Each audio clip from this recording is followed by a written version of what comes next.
భగవద్బంధులారా, నక్షత్ర మండలానికి అధిపతి అయిన సూర్యభగవానుడి వైభవాన్ని ప్రకాశింపజేసే ఆదిత్య హృదయంలోని విషయాన్ని తెలుసుకునే ప్రయత్నంలో ఉన్నాము. నేటి రోజున 28, 29 శ్లోకాల వివరణలో భాగంగా ఈ ఆదిత్య హృదయ స్తోత్రం వల్ల కలిగిన ఫలానుభూతి అంటే ఆ ఆనంద స్థితిని రామచంద్రస్వామి పొందాడు అని తెలుసుకున్నాం. ఈ ఆదిత్య హృదయంలోని 30వ శ్లోకము రావణం ప్రేక్ష హృష్టాత్మ యుద్ధాయ సముపాగమత్ సర్వయత్నేన మహత వధే తస్య ధృతోభవత్. చేతికి తన విల్లుని తీసుకున్నాక ఒక యోధునిలాగా ఉన్న రామచంద్రస్వామి రావణాసురుణ్ణి చూశాడు. ఇక్కడ కూడా వెనకటి శ్లోకంలాగా ప్రేక్ష అనే పదం వాడారు వాల్మీకి మహర్షి.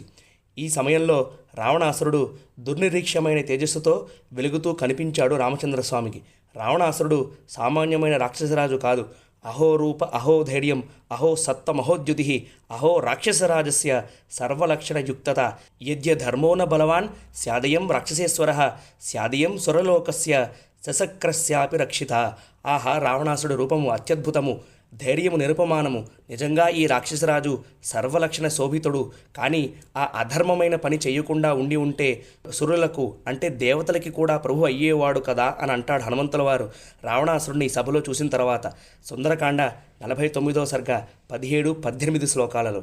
అటువంటి తేజోవంతుడైన రావణాసురుణ్ణి విద్య లభించిన తర్వాత చూడడం వల్ల అప్పటి వరకు ఉన్న చింత లేకుండా ఉన్నవాడయ్యాడు రామచంద్రస్వామి. ఒక విధంగా, ఓ రావణ, నువ్వు చేసిన తపస్సుకి ఫలితంగా నిన్ను నా దగ్గరికి చేర్చుకుంటాను అనే భావంతో రావణ వధకి సిద్ధపడ్డాడు రామచంద్రస్వామి. విషాద యోగాన్ని ఆనందయోగంగా మార్చిన స్థితిని కల్పించింది ఈ ఆదిత్య హృదయ విద్య. ఈ ఆదిత్య హృదయంలోని చిట్ట చివరి శ్లోకము అధ రవిరవద నిరీక్షరామం ముడితమనాహ పరమం ప్రశుష్యమాన నిశి చరపతి సంక్షేమ విదిత్వా సురగణ మధ్యగతో వచస్త్వరేతి. అధ అనే పదానికి సాధారణంగా తరువాత అని అర్థం.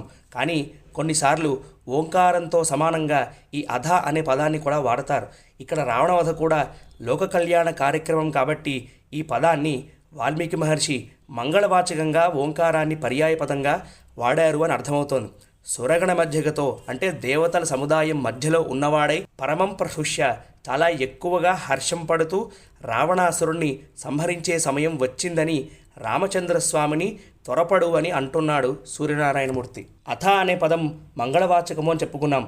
సూర్యోపనిషత్తు కూడా అథ సూర్య అథర్వాంగిరసం వ్యాఖ్యాస్యామ అనే ప్రారంభమవుతుంది. అయితే ఇక్కడ ఎవరికి మంగళం కలుగుతోంది అనే ప్రశ్న వేస్తే రావణవధ చేయబోతున్న రామచంద్రస్వామికి, వధ అవ్వబోతున్న రావణాసుడికి, రావణవధ అవ్వాలని కోరుకుంటున్న మహర్షులకి, అందులో అనుమోదకుడైన ఆదిత్య భగవానుడికి, ఈ స్తోత్రాన్ని అధ్యయనం చేసే వాళ్ళకి అందరికీ శుభం జరుగుతుంది అన్న ఉద్దేశంతో వాల్మీకి భగవానుడు అథ అనే పదం వాడారు శ్లోక ప్రారంభంలో. శ్రీమద్భాగవతం 10వ స్కందం కూడా ఇటువంటి మాటే చెబుతుంది. వాసుదేవ కథా ప్రశ్న పురుషాన్ స్త్రీన్ పునాతి వక్తారం పృచ్చకం స్తోత్రం తత్పాద సలిలం యథ.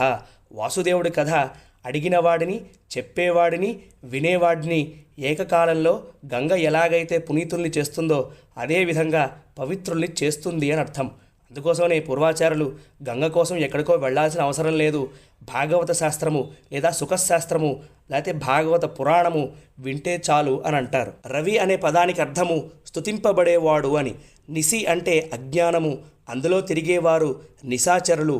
పతి అంటే పోషించేవాడు, అంటే అజ్ఞానాన్ని పోషించి దైత్యభావాన్ని పెరిగేలా చేసేవాడు రావణాసురుడు.